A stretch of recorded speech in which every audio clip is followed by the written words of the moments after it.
Assalamualaikum warahmatullahi wabarakatuh. Selamat siang buat kita semua. Kami dari kelompok 6, saya Putri Ulina Ritonga sebagai moderator bersama dengan rekan-rekan saya sebagai pemateri, yaitu Cindy Anggraini Simanjuntak, Herlina Barutu, Sophia Mahlija Saragi, dan Sri Susanti Sialagan.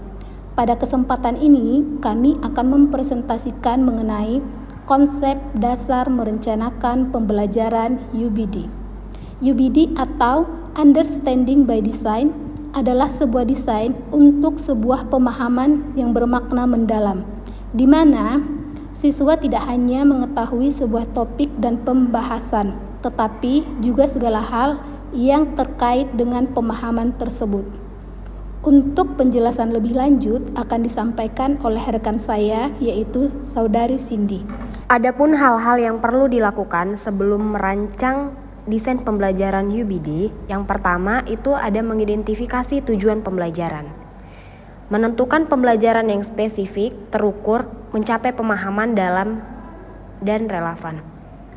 Yang dimana diartikan dalam proses pembelajaran tersebut harus mencakup ke dalam metode SMART Goals, yaitu spesifik, terukur, mendalam, dan relevan, agar tujuan pembelajaran tersebut tercapai sesuai dengan capaian pembelajaran yang diharapkan. Yang kedua, fokus pada pertanyaan esensial yang mengunggah pemikiran dan mendorong pemahaman. Jadi pertanyaan-pertanyaan tersebut itu mampu menstimulus pikiran siswa untuk dapat menimbulkan pertanyaan-pertanyaan baru dan pertanyaan yang mendalam dari peserta didik. Yang kedua itu ada pemahaman awal atau pre-assessment. Pertama, melakukan penilaian awal untuk mengukur pemahaman awal siswa tentang materi atau biasa kita sebut pre-test. Jadi untuk tes ini digunakan pada saat akan berlangsungnya penyampaian materi dengan tujuan untuk mengetahui sejauh manakah materi atau bahan yang akan diajarkan sudah dapat dikuasai oleh peserta didik. Kemudian yang kedua, menggunakan informasi dari penilaian awal untuk merancang pengalaman pembelajaran yang sesuai. Yang ketiga yaitu desain aktivitas pembelajaran.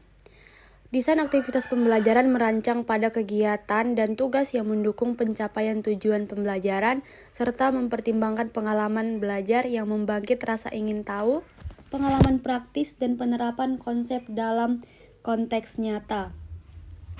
Pada desain aktivitas pembelajaran, dalam pendekatan UBD mencakup tujuan pembelajaran yang telah ditetapkan.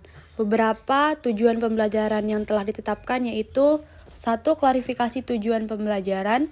2. Pertimbangan kekuatan dan keterbatasan siswa. 3. Pengembangan pertanyaan atau tantangan esensial. 4. Memilih format aktivitas. Yang kelima, integrasikan teknologi jika diperlukan. Yang keenam, kaitkan dengan kehidupan nyata. Dan yang ketujuh, petunjuk yang jelas.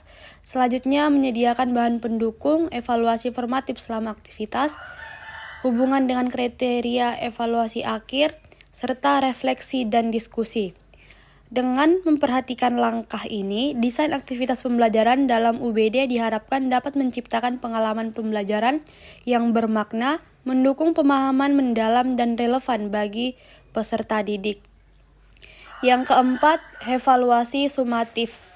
Evaluasi sumatif dalam pendekatan UBD memiliki peran penting dalam mengukur pencapaian tujuan pembelajaran yang telah ditetapkan.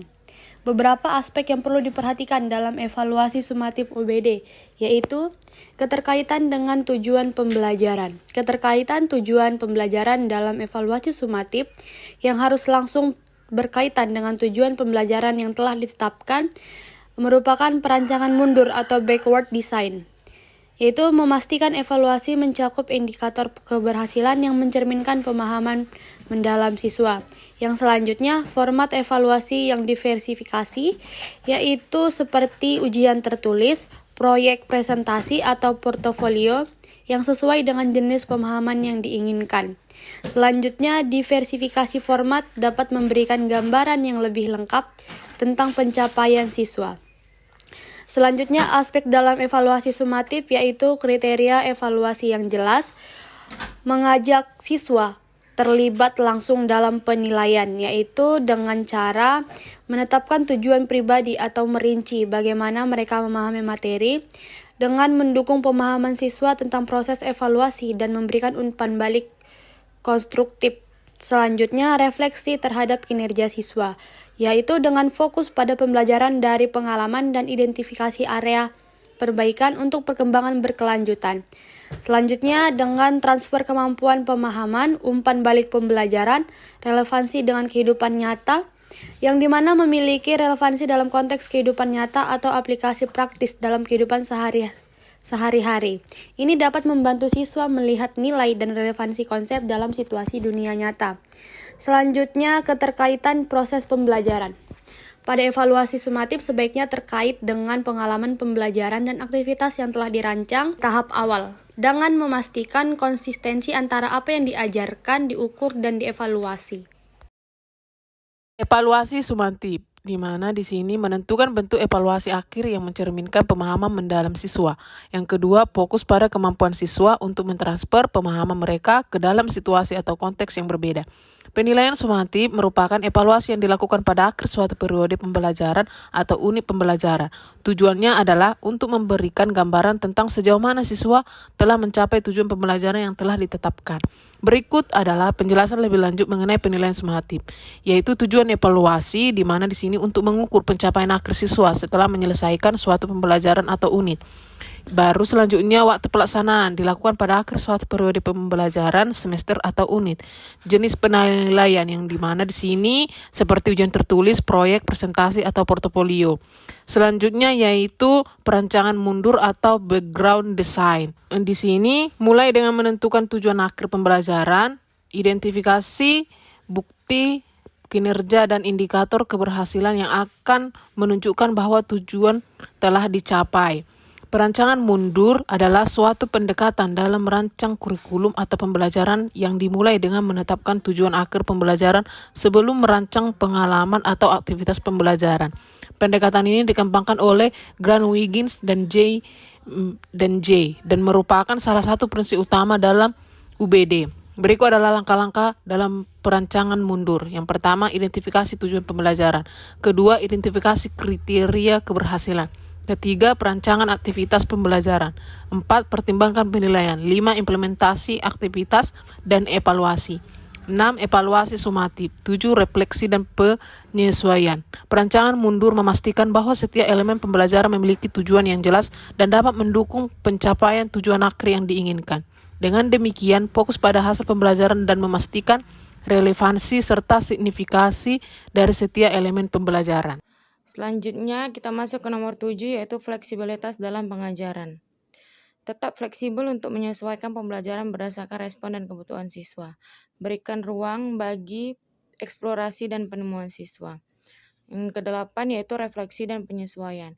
Evaluasi unit atau pembelajaran setelah selesai dan pertimbangkan perbaikan untuk literasi selanjutnya. Perhatikan masukan dari siswa dan evaluasi diri. Pentingnya fleksibilitas dalam proses belajar yaitu dengan melihat kebutuhan siswa dan respon siswa serta memberikan ruang pada penemuan baru yang ditemukan oleh siswa. Lalu refleksi dan evaluasi. Perlunya evaluasi ketika proses pembelajaran itu melihat kekurangan apa saja yang sudah ada ketika proses pembelajaran berlangsung.